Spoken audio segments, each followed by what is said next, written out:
Assalamualaikum warahmatullahi wabarakatuh. Salam sejahtera bagi kita semua. Om Swastiastu, Namo Buddhaya, salam kebajikan. Perkenalkan, saya Ihwan MPD, dosen tetap Program Studi Pendidikan Guru Sekolah Dasar atau PGSD STKP Hamzar, Provinsi Nusa Tenggara Barat. Saya bergabung di STKP Hamzar mulai tahun 2021 sampai dengan saat ini dengan NIDN 0810069403 dan jabatan akademik saya asisten ahli.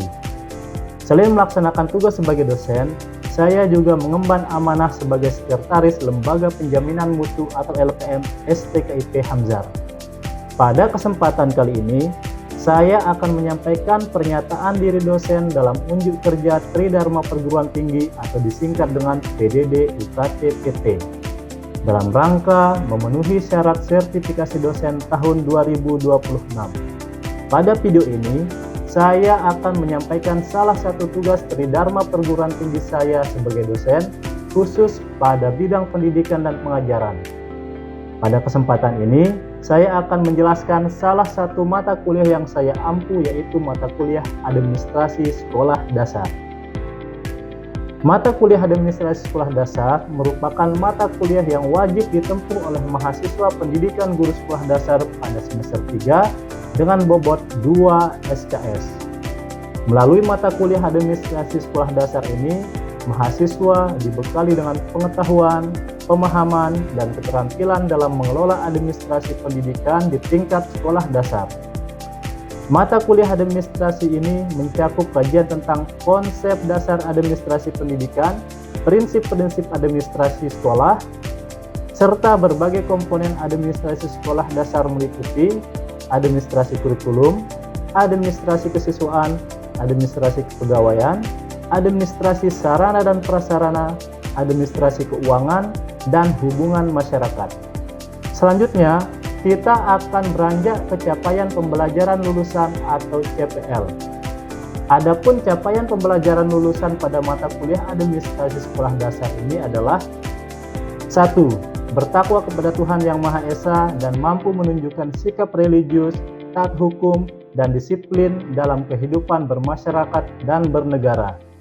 2. Mampu menunjukkan kinerja mandiri, bermutu, dan terukur. 3. Menguasai konsep teoritis administrasi pendidikan dan manajemen sekolah dasar secara mendalam. 4. Mampu menyelenggarakan administrasi pendidikan di tingkat satuan pendidikan dasar secara profesional. 5. Mampu mengelola dan mengembangkan administrasi sekolah dasar yang meliputi administrasi kurikulum, administrasi kesiswaan, kepegawaian, sarana prasarana, keuangan, dan hubungan masyarakat. Selanjutnya, kita akan beranjak ke capaian pembelajaran mata kuliah atau CPMK. 1. Mahasiswa mampu menjelaskan konsep dasar administrasi pendidikan dan ruang lingkup administrasi sekolah dasar secara komprehensif. 2. Mahasiswa mampu menganalisis berbagai komponen administrasi sekolah dasar, kurikulum, kesiswaan, kepegawaian, sarana prasarana, keuangan, dan humas. 3. Mahasiswa mampu mengelola dan mengembangkan administrasi sekolah dasar sesuai dengan peraturan perundang-undangan yang berlaku. 4. Mahasiswa mampu merancang dokumen administrasi sekolah dasar secara sistematis dan profesional. 5. Mahasiswa mampu memecahkan masalah-masalah aktual di bidang administrasi sekolah dasar melalui pendekatan berbasis kasus dan proyek.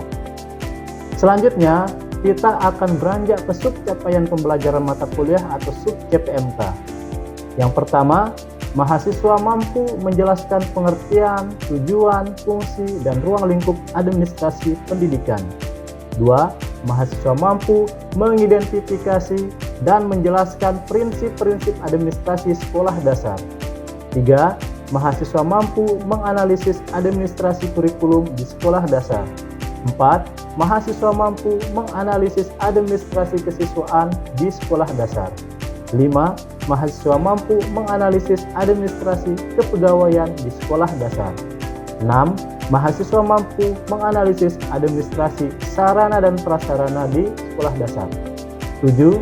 mahasiswa mampu menganalisis administrasi keuangan di sekolah dasar.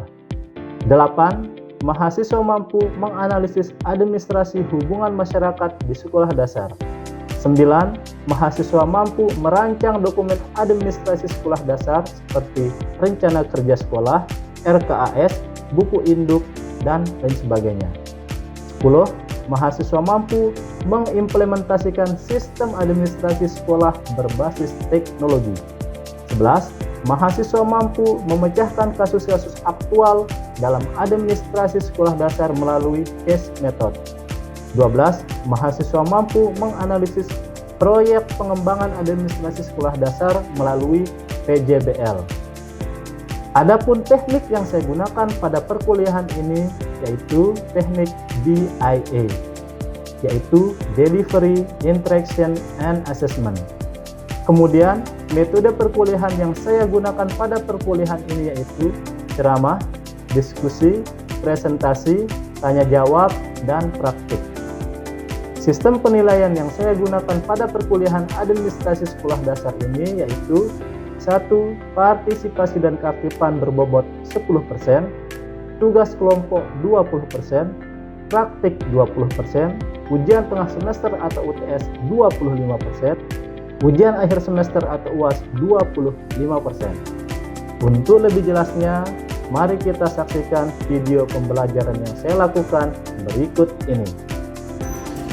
Bismillahirrahmanirrahim. Assalamualaikum warahmatullahi wabarakatuh. Waalaikumsalam warahmatullahi wabarakatuh. Alhamdulillahirabbil alamin wassalatu wassalamu ala asyrofil anbiya'i wal mursalin wa ala alihi washabihi ajmain, amma ba'du. Puji syukur pada hari ini kita bisa kembali berkumpul untuk melanjutkan mata kuliah kita yaitu administrasi sekolah dasar. Hari ini adalah pertemuan yang ke-7 untuk mata kuliah administrasi sekolah dasar. Kita akan membahas topik tentang administrasi sarana dan prasarana di sekolah dasar. Nah, tetapi sebelum kita lanjut perkuliahan hari ini, saya mau nanya, apakah sudah absen? Sudah. Masuk semua atau ada yang apa? Masuk semua. Oke, alhamdulillah kalau sudah masuk semua.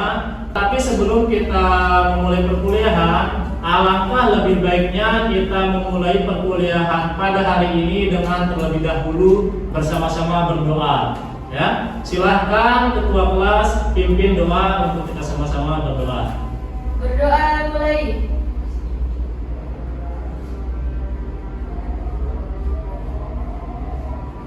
Berdoa selesai. Oke. Baiklah, pada hari ini kita akan melanjutkan materi kita pada mata kuliah administrasi sekolah dasar, yaitu materi yang ke-7 dengan topik administrasi sarana dan prasarana di sekolah dasar. Nah, tetapi sebelum kita lanjut membahas topik administrasi sarana dan prasarana di sekolah dasar, saya tanya nih, minggu kemarin kita sudah membahas tentang topik administrasi kepegawaian. Apakah ada yang masih ingat tentang topik administrasi kepegawaian? Ya, silahkan. Administrasi kepegawaian merupakan serangkaian kegiatan yang dilakukan secara sistematis untuk mengelola tenaga kependidikan, mulai dari perencanaan kebutuhan pegawai, pengadaan, penempatan, pembinaan, pengembangan kompetensi, dan penilaian kinerja. Oke, bagus. Ada lagi yang bisa jawab terkait administrasi kepegawaian minggu kemarin? Ya, silakan. Administrasi kepegawaian bertujuan untuk menyediakan tenaga pendidik yang profesional. Yang kedua, menjamin kelancaran proses pembelajaran. Yang ketiga, meningkatkan disiplin pegawai. Yang keempat, mengembangkan kompetensi pegawai. Yang kelima, meningkatkan produktivitas kerja. Yang keenam, memberikan layanan administrasi. Dan yang terakhir, meningkatkan mutu pendidikan. Oke, bagus. Itu merupakan materi kita minggu kemarin ya. Beri aplaus dulu untuk teman-temannya. Oke. Baiklah, mahasiswa semuanya, Hari ini kita akan melanjutkan pembahasan tentang administrasi sarana dan prasarana di sekolah dasar, ya. Nah, tetapi sebelum kita lanjut kepada topik bahasan kita, di sini ada namanya capaian pembelajaran mata kuliah atau CPMK. Nah, di sini CPMK yang pertama adalah diharapkan kita bisa menjelaskan konsep administrasi sarana dan prasarana di sekolah dasar. Ini yang pertama. Kemudian yang kedua, kita diharapkan nanti bisa mengidentifikasi jenis-jenis sarana dan prasarana pendidikan di sekolah dasar, ya.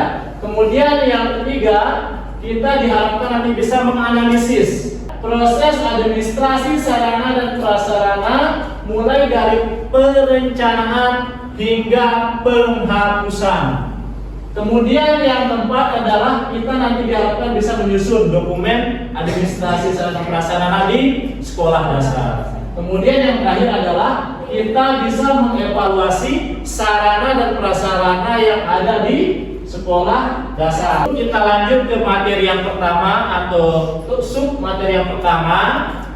Saya mau nanya nih, apakah masih ada yang ingat tentang apa itu administrasi sekolah? Ya, silakan. Administrasi sekolah adalah keseluruhan proses pengelolaan sekolah yang meliputi perencanaan program, pengorganisasian sumber daya, pelaksanaan kegiatan pendidikan, pengawasan terhadap pelaksanaan program, serta evaluasi sebagai dasar pengambilan keputusan. Oke, bagus. Yang ada lagi yang masih ingat tentang administrasi pendidikan di sekolah selain yang tadi? Ya, silahkan. Administrasi sekolah dasar adalah suatu pengelolaan yang menyeluruh terhadap seluruh komponen sekolah melalui fungsi perencanaan, pengorganisasian, pelaksanaan, pengawasan, dan evaluasi guna menciptakan layanan pendidikan yang bermutu, efektif, dan efisien. Oke, tepuk tangan ya untuk teman-temannya yang masih ingat. Baiklah. Nah, setelah tadi teman-temannya ingat tentang administrasi sekolah, kita akan beranjak ke subtopik bahasan yang pertama adalah mengenai pengertian administrasi sarana dan prasarana itu sendiri, gitu ya. Nah, apa yang dikatakan sebagai administrasi sarana dan prasarana pendidikan? Nah, di sini administrasi sarana dan prasarana pendidikan itu adalah seluruh proses kegiatan yang meliputi pertama adalah perencanaan, yang kedua adalah pengadaan, yang ketiga adalah inventarisasi, yang ketiga adalah pemanfaatan, yang kelima adalah pengadaan, yang keenam adalah pengawasan, yang ketujuh ya, fasilitas sarana dan prasarana. Nah, kesemuanya ini adalah administrasi sarana dan prasarana pendidikan di sekolah, ya, mulai dari perencanaan, pengadaan, inventarisasi atau pencatatan, kemudian pemanfaatan, pemeliharaan, pengawasan, hingga penghapusan atau kita buang barang yang sudah tidak dipakai, gitu ya. Nah, kenapa seperti itu? Agar pelaksanaan pendidikan kita di sekolah dasar bisa berjalan dengan baik, bisa berjalan dengan efektif dan efisien, ya, sehingga tujuan pembelajaran akan tercapai, gitu ya. Nah, ini yang dikatakan sebagai administrasi sarana dan prasarana. Oke, sebelum lanjut ke materi kita pada hari ini, saya mau tanya, ini kan materi kita administrasi sarana dan prasarana. Ada yang tahu apa itu sarana? Ya, silakan. Sarana pendidikan adalah seluruh alat bahan perlengkapan yang digunakan dalam proses pembelajaran. Oke, bagus ya. Kalau prasarana, ada yang tahu? Ya, silakan. Prasarana pendidikan adalah seluruh fasilitas dasar dalam kegiatan pembelajaran. Oke ya, tepuk tangan lagi untuk teman-temannya. Nah, itu ya yang dikatakan sarana dan prasarana. Oke, untuk lebih jelasnya kita akan melihat pada materi ini ya, apa yang dikatakan sebagai sarana dan prasarana pendidikan. Nah, kita mulai dari sarana pendidikan. Jadi sarana pendidikan ini adalah seluruh peralatan, perlengkapan, bahan, media, dan perangkat yang kita gunakan secara langsung dalam proses pembelajaran untuk membantu kita sebagai guru di dalam melaksanakan atau di dalam pencapaian tujuan pendidikan. Nah, ini penting kita ketahui karena kita ini adalah calon pendidik, ya, calon guru. Kita harus paham apa itu sarana, apa itu prasarana, gitu ya. Kemudian yang kedua adalah prasarana pendidikan, ya. Jadi prasarana pendidikan ini adalah seluruh fasilitas dasar yang tidak digunakan secara langsung, ya, tetapi fungsinya sebagai penunjang utama di dalam proses kegiatan pendidikan di sekolah. Oke, selanjutnya kita akan melihat apa saja contoh-contoh dari sarana dan apa saja contoh-contoh dari prasarana. Ya. Contoh dari sarana adalah yang pertama buku pelajaran. Ya. Apakah semua punya buku? Punya. Digunakan langsung untuk belajar? Iya. Oke, itu ya. Yang kedua adalah meja. Ya. Kemudian ada namanya kursi. Kemudian ada namanya laptop, ya. Kemudian ada LCD proyektor. Nah, seperti yang kita gunakan saat ini ya. Ini membantu kita di dalam proses pembelajaran, memudahkan penyampaian materi pembelajaran, ya. Kemudian ada namanya papan tulis. Kemudian ada namanya media pembelajaran. Media ini merupakan alat bantu di dalam proses pembelajaran. Apa saja termasuk media pembelajaran? Ya, bisa global begitu ya. Bisa media gambar, bisa media berupa video, ada juga media berupa audio begitu ya. Kemudian selanjutnya adalah alat peraga IPA. Nah, ini juga merupakan sarana langsung yang kita gunakan di dalam proses pembelajaran, ya. Karena di laboratorium itu nanti kita akan memerlukan sarana untuk kita bisa belajar IPA dengan baik, ya. Contohnya ada mikroskop, gitu ya, dan alat-alat lainnya. Nah, ini contoh-contoh sarana pendidikan yang kita gunakan secara langsung dalam proses pendidikan sehingga pendidikan atau pembelajaran kita bisa berjalan dengan baik, dengan lancar, ya. Kemudian mana yang dikatakan prasarana? Nah, di sini contohnya prasarana itu yang pertama adalah gedung sekolah, ya. Kemudian yang kedua adalah ruang kelas. Kemudian ruang kepala sekolah. Kemudian perpustakaan, ya. Ini menunjang proses kegiatan pembelajaran untuk anak-anak atau peserta didik kita bisa membaca buku begitu ya, menambah ilmu pengetahuan. Kemudian musola, ya, ini sarana untuk tempat kita beribadah di lingkungan sekolah.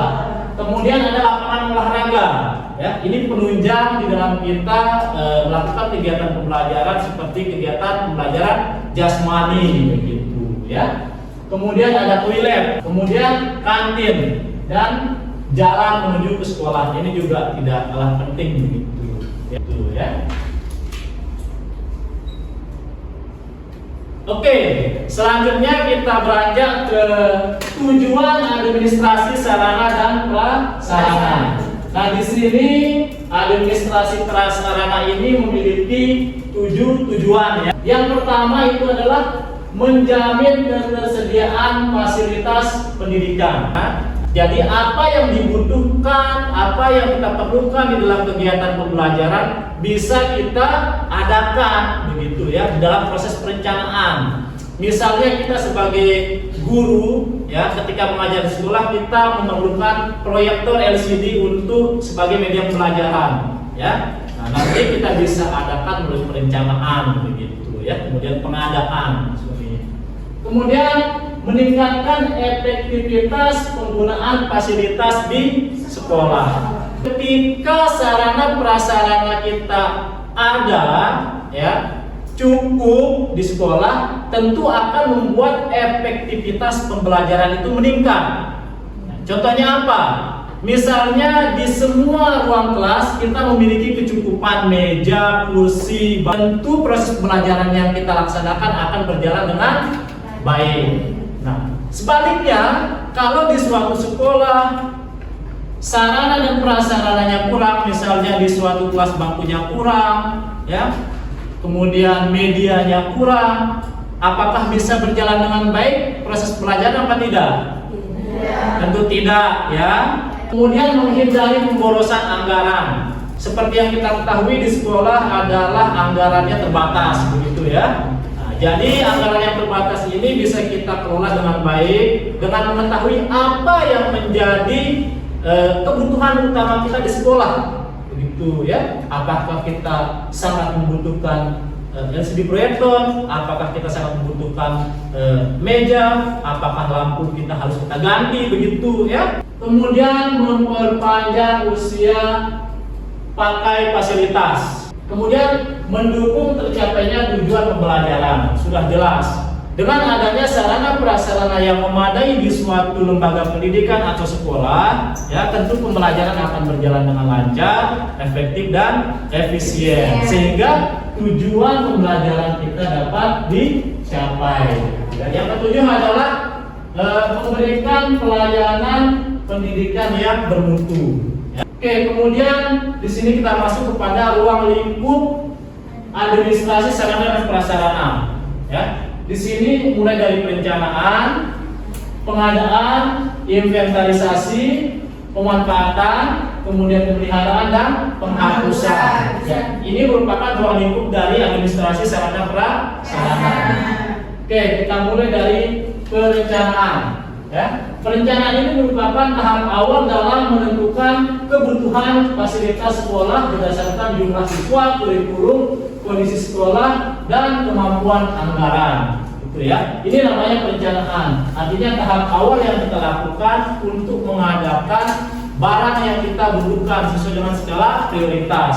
Ya. Nah, apa saja bentuk dari perencanaan ini adalah pertama analisis kebutuhan, ya. Kemudian skala prioritas.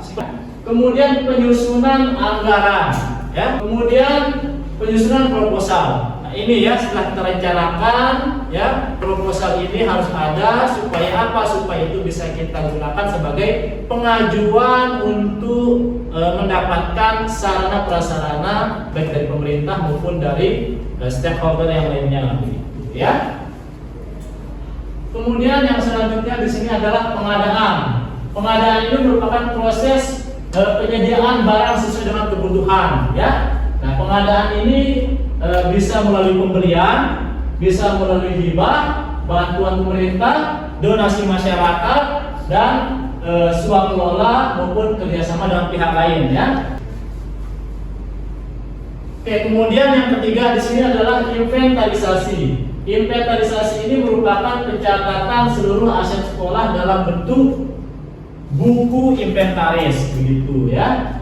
Nah, yang pertama untuk mengetahui jumlah barang.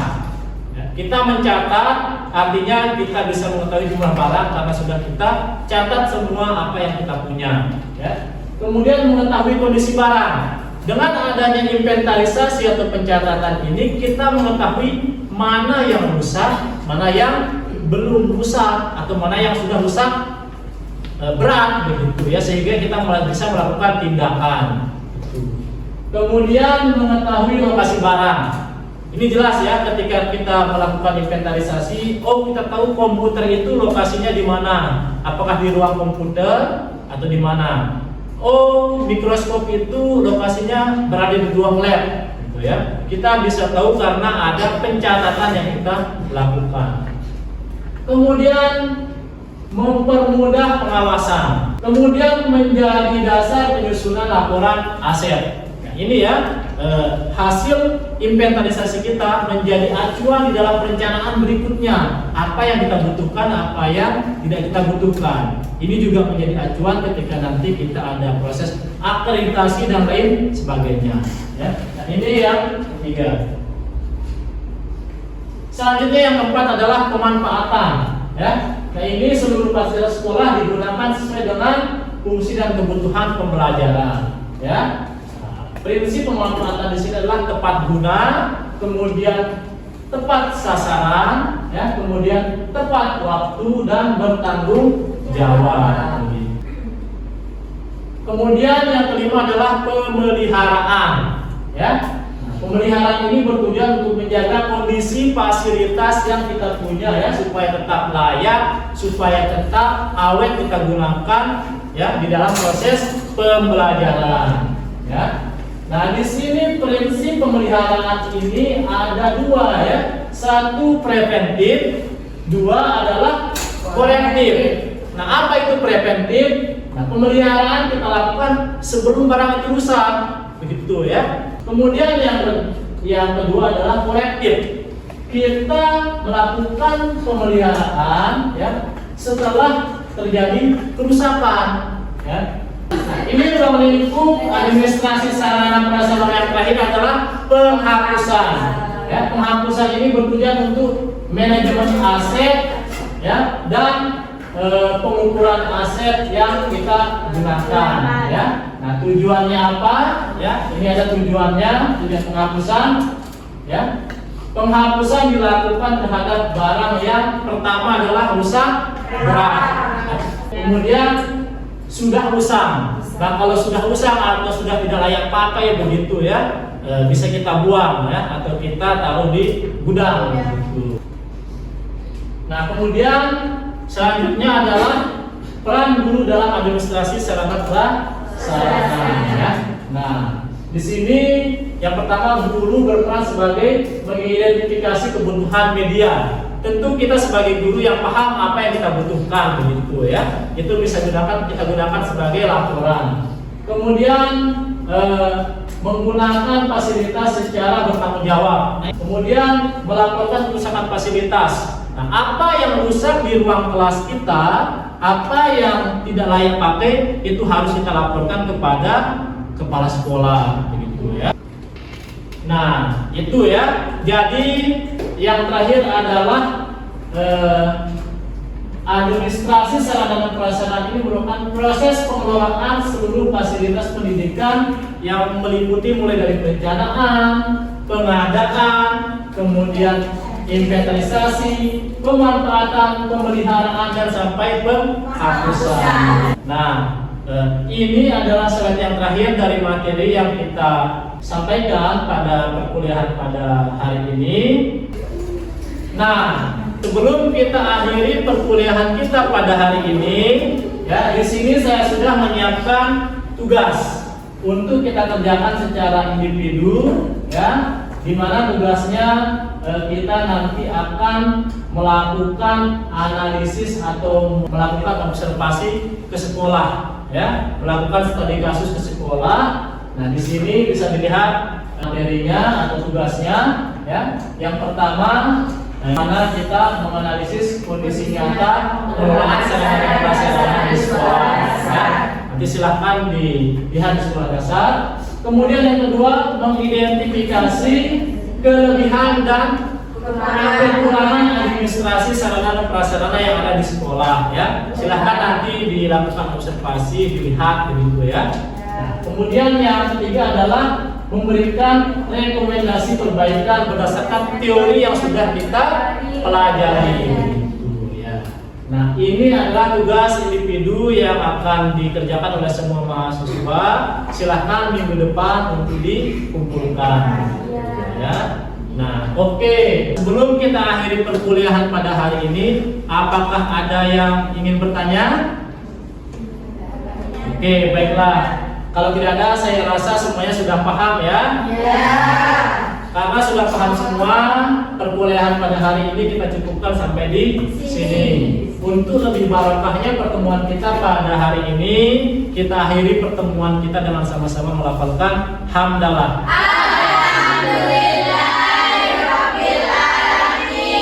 Sekian dan terima kasih saya ucapkan. Hadanallahu iyyakum ajma'in. Wassalamualaikum warahmatullahi wabarakatuh.